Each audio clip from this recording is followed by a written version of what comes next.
এখানে দুজনে নির্জনে।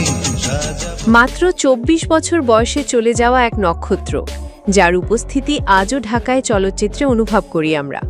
তিনি ছিলেন স্টাইল, রোম্যান্স আর আধুনিকতার মূর্ত প্রতীক। গান আমি গেয়ে যাব এই আসরে। তিনি সালমান শাহ। আজ ৬ সেপ্টেম্বর তার ২৯তম মৃত্যুবার্ষিকী।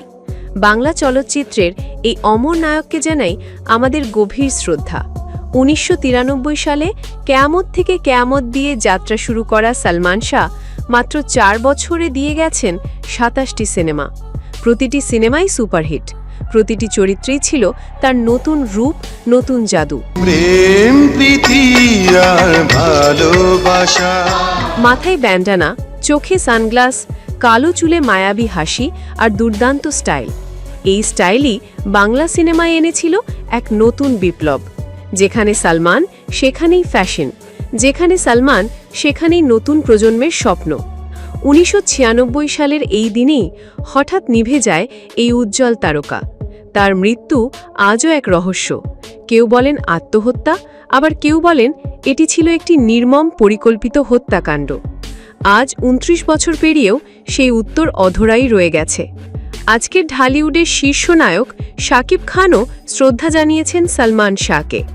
নিজের প্রযোজনা প্রতিষ্ঠান থেকে শেয়ার করেছেন একটি আবেগঘন ফটোকার্ড।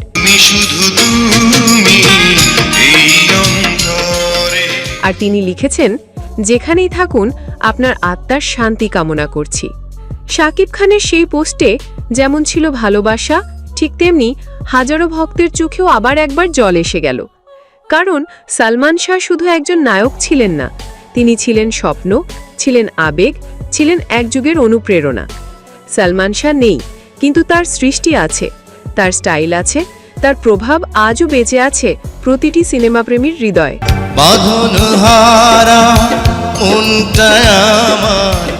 তিনি ছিলেন, আছেন, থাকবেন অমর নায়ক হয়ে।